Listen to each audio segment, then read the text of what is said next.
11 of the fantasy baseball season, and here's a few pitchers I would look to buy low and trade for this week. The first guy, Shane Bieber of the Cleveland Indians. So Bieber, he went down on the injured list here with a strained shoulder, so we'll see how long he's going to be out. And on the season, 90 and 2/3, 7-4 record for him. 80 hits, 33 earned runs, 11 homers, 33 walks, already 130 strikeouts though for Bieber at 3.28 ERA, a 1.25 WHIP, and 11 quality starts in the last couple weeks before he went down. 1-1 record in 11 and 2/3, 15 hits, 6 earned runs, 2 homers, 4 walks, 13 strikeouts, 4.63 ERA, and a 1.63 WHIP with a quality start. So Shane Bieber, he's been attacking the strike zone. His numbers have totally went up over the last 4 or 5 starts before he went down. And this guy, his numbers aren't as great as last season, but he was getting back into the rhythm of being an ace here and one of the best pitchers in all of baseball and fantasy baseball. So the last few outings, June 1st versus the White Sox, 7 innings, got the win, 5 hits, 2 earned runs, 2 walks, 7 Ks, 2.57 ERA, a 1 WHIP, and a quality start. June 8th at St. Louis, 6 innings, got the win, 5 hits, 1 earned run, 2 walks, 5 Ks, a 1.50 ERA, 1.17 WHIP, and a quality start. And then his latest outing, before he went down 5 2/3, got the loss, 10 hits, 5 earned runs, 2 homers, 2 walks, 8 Ks, a 7.94 ERA, and a 2.12 WHIP. So right here, Bieber, his velocity was down in that last ball game for him versus the Seattle Mariners, and that's why maybe he got bombed, and that's why maybe he's going on the injured list, because obviously the shoulder played a factor. And right now, while he's on the injured list, this is probably the only time you could get him on a discount, in my opinion, because once he comes back and once he's 100%, this guy was on a tear looking to win his second Cy Young in a row here. So right now, I would go out there and try to talk to the Bieber owner and see if I don't got to give full value for him, because right now would be the only time you could get him on a lower value. The next pitcher is Trevor Bauer of the Los Angeles Dodgers, so the Cy Young winner of last season for the Cincinnati Reds. Got the record contract this offseason here with the Dodgers, but right now it hasn't been great stuff here for Trevor Bauer the last few outings. But on the season, 88 and 2/3, 6-5 record, 55 hits, 26 earned runs, 14 homers, 29 walks, 111 strikeouts, still a great 2.64 ERA, 0.95 WHIP, and 11 quality starts. But the last couple weeks, they're starting to figure him out a little here. 12 1/3, 0-2 record, 15 hits, 7 earned runs, a homer, 6 walks, 15 strikeouts, 5.11 ERA, and a 1.70 WHIP with a quality start. So right here, maybe using foreign substances, we're obviously helping Bauer, because now it's been more controversy about him and other major league pitchers using stuff for their grip here, and it's been a long thing here going on in the majors. And Bauer, he just hasn't been as dominant as he was last season and earlier this season. So the last few outings for him, May 31st versus St. Louis, 6 2/3, got the win, 5 hits, 3 earned runs, 3 homers, 1 walk, 5 Ks, a 4.05 ERA, 0.90 WHIP, and a quality start. June 6th at Atlanta, 6 innings, got the loss, 6 hits, 3 earned runs, 4 walks, 7 Ks, a 4.5 ERA, a 1.67 WHIP, and a quality start. And then June 12th versus Texas, 6 1/3, got the loss, 9 hits, 4 earned runs, a homer, 2 walks, 8 Ks, a 5.68 ERA, and a 1.74 WHIP. His next outing is June 18th at Arizona, but right now the home run has been a major concern here for Bauer this season. Already given up 14 home runs in 88 innings, so right now he's not hitting the strike zone as well.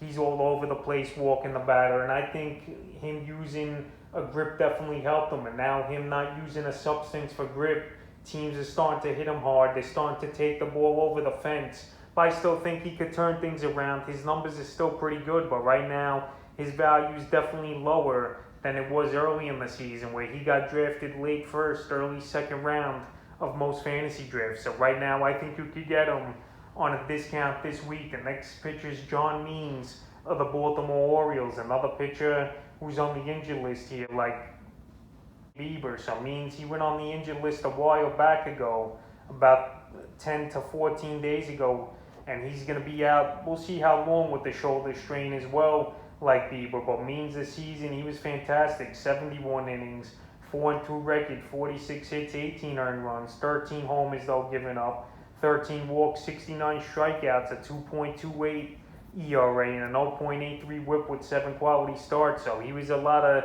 sell high candidate. But now he's in the middle here, especially with the injury. But the last month before he went down, 19 innings, 0-2 record, 19 hits, 11 earned runs, 8 homers, 3 walks, 16 Ks, a 5.21 ERA, 1.16 WHIP, and a quality start. So John Means, he was pitching great baseball, no doubt about it, but I think he was pitching over his head as well here for this Oriole team. But right now, with no timetable for him to return and him just starting a throwing program this week, he's going to probably be out till late June, early to mid-July, in my opinion. He another 3 to 5 weeks, I believe, he'll be out. So the last few outings before he went down, May 24th at Minnesota, 7 innings, 5 hits, 2 earned runs, 2 hits, 5 Ks, a 2.57 ERA, and 0.71 WHIP in a quality start. May 29th at the White Sox, 5 innings, got the loss, 5 hits, 3 earned runs, 2 homers, 2 walks, 4 Ks, a 5.40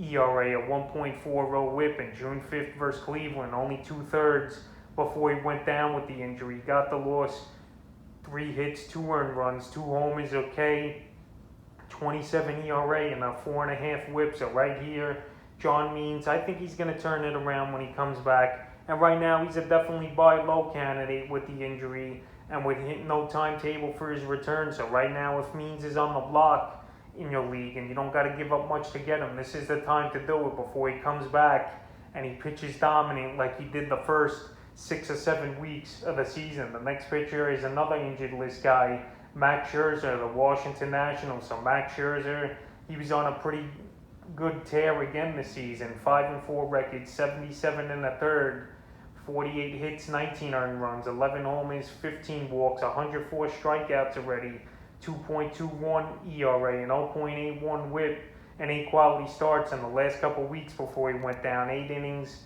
with a victory, 5 hits, 1 earned run, a walk, 9 Ks, a 1.13 ERA, 0.75 WHIP, and a quality start. So Scherzer, even up there at age, he's still a dominant pitcher and still getting the job done. And the good thing with his injury, it's just a groin injury. So obviously not arm or elbow related here for Max Scherzer. So Scherzer, he goes out there each and every 5th day and he still is dominant. And now with the groin injury, I think he'll probably miss 3 to 4 weeks, in my opinion, in Scherzer. But Scherzer, he was on a tear like I mentioned this season, and right now with the injury, this is the perfect time to buy him low at a little bit of discount. You're still going to probably have to pay a decent price, but him on the injured list, you could go out there and throw off a few offers and see what you could get in a deal for him. So the last few outings, May 30th versus Milwaukee, 6 innings, got the loss, 2 hits, 2 earned runs, a homer, a walk, 10 strikeouts, a 3 ERA, 0.50 WHIP, and a quality start. June 4th at Philly, 7 2/3,